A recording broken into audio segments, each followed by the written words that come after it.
Alright. I have root beer, I have pizza, I have a working black rum. So it is time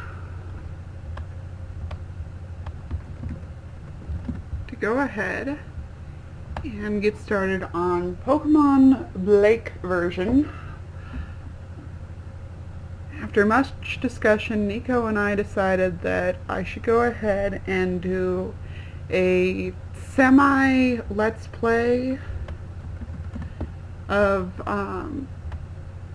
it was supposed to originally be Winnie's Adventures in the Unova region, but in the end we decided to go ahead and do it as Blake's, just because it was easier to get the characters to line up on it.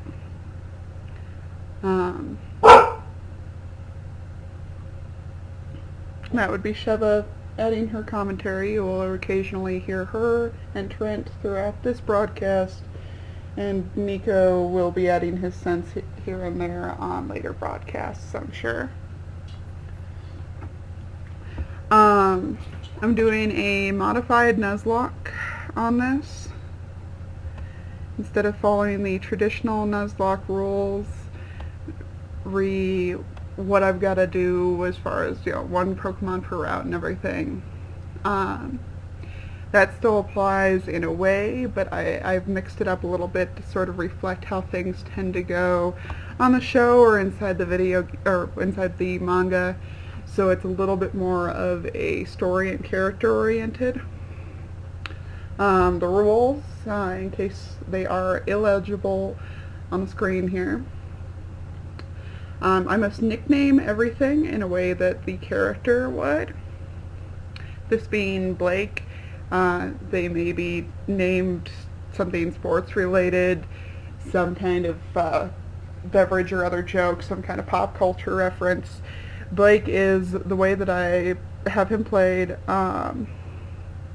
pretty much a 15-year-old boy from New Jersey. New York, New Jersey, that kind of an area. So, gives you a guide on what kinds of things are going to be considered in character in his case. The starter must be kept with you at all times. No one ever boxes their starter in the manga or in the anime unless they absolutely have to. And that is not going to come up in this. I will be using an Oshawott for him, because that's how I've had him written, and that is what I feel is most appropriate and most canon for him. I have not picked a nickname for him yet, and already having commentary in the chat. Yes, Gary is the exception for boxing starters. Yeah. My train of thought, it has poofed on me. Okay, there it is again. The starter must stay with you at all times. Which brings us to the next pair of rules here. Yes, fainting does still equal dying, but there's some exceptions on that. Starters no longer can die because they are, your life partner. They are there for good.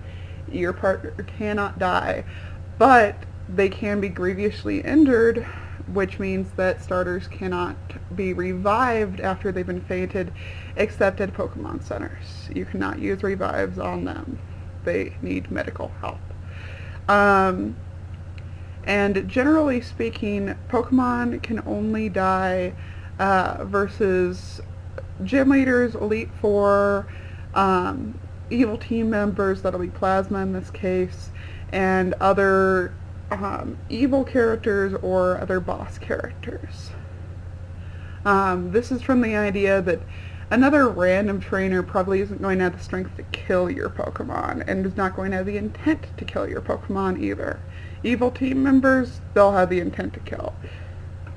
Bosses and Elite Four and Gym and everything, they will have the power to kill, which I also forgot to include it on here, but yes, gyms are gauntlets. Once you go in, you cannot come back out unless everybody faints or you, unless everyone has fainted or you win. The only options. Yeah, and there again, only the leader in the gyms can go ahead and actually kill your Pokemon, which is a good thing. Um, and any Pokemon who dies against those non-evil characters, so just the ones that have the power but not the intent to kill, may be revived, but you have to use your next turn to use a revive on them. So it's once they're down, you have to heal them right that second. You have to waste your turn. Otherwise, they stay dead. You've got a few seconds to use CPR. Do it now. I'm not certain on whether or not I'm going to follow this rule because I'm not even certain if it'll come up, but I'm thinking that ghost-type Pokemon, they're already dead. They're an exception. They cannot be killed. That was not meant for any plot purposes. That was just more interesting that, hey, ghost types don't die.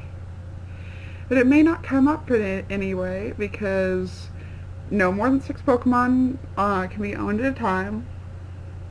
Cannot catch past the 6th Pokemon. I have to have the empty slot to catch anybody. And anybody who's at the daycare center still counts towards my 6. Daycare centers really I shouldn't be using to begin with. But if I feel that it's in character for Blake to go ahead and go drop somebody there for a little while, I may do it.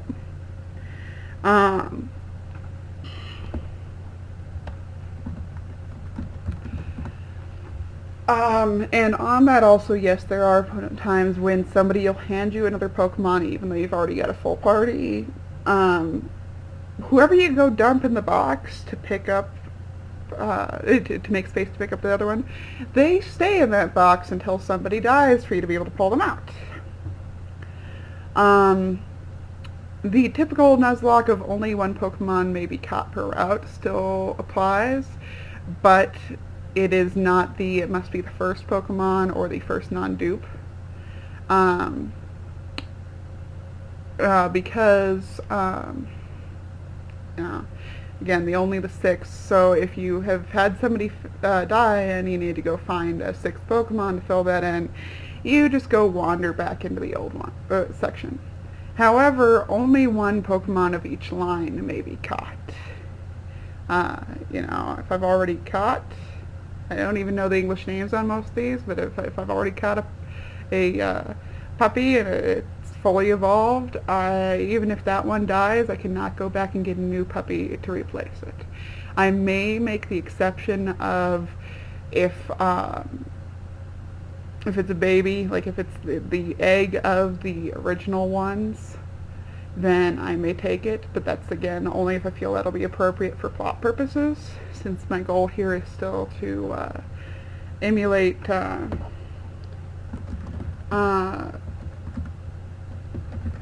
exactly what I feel Blake would be doing. And but yeah, I want to work around that. And I promise I'm almost done with the giant rule spiel. Which comes the next one though. You must catch any wild Pokemon that doesn't disobey one of the other rules. If you are on a route you've not caught a Pokemon before, you have a slot in your party and you run across a Pokemon who you've never caught anybody from that line, you must catch it. This being basically the, hey, I haven't seen that Pokemon, let me get it type of thing. And another one that's kind of a plot related one more so is you may not go past the town until you beat the gym unless the plot requires you to do so. If you have to go past the town in order to be able to get to things, then yeah. But provided that you don't have to leave it, then stay until you've beaten the gym, which means you can only backtrack to train. You may not go forward. Now this version, I am going to be very annoyed with some of who I'm probably going to have to catch because of it. it's probably going to include Pokemon that I just plain do not like, but in my understanding that's part of the point of Nuzlocke to begin with.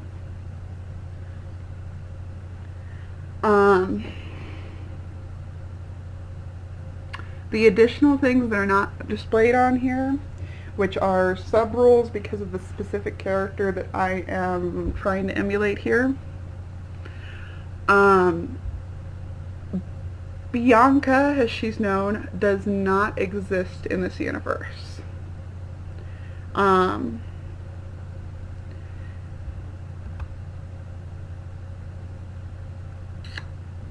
She, in this universe, she moved to Sinnoh long ago. Long ago. So Winnie is in her place mentally as we play through this. This does, of course, mean that Winnie's the one who's slightly chronically late, but I have a feeling it's because she's more off doing her own thing and doesn't realize what's going on. So I'm going to be toughening up a lot of what Bianca says to make it sound more like Winnie. There's going to be times where I imply that she is following Blake instead of going off on her own, and so on and so forth throughout this. Kind of winging it because I have not played through the game completely before, so we will see what happens. But yes, that's the major change. Beyond that, there is a lot of inappropriate bullshit going to be implied throughout this because, again, it's Blake. This is also the younger, more hyper Blake. He's not Ethan bad, but he's still bad.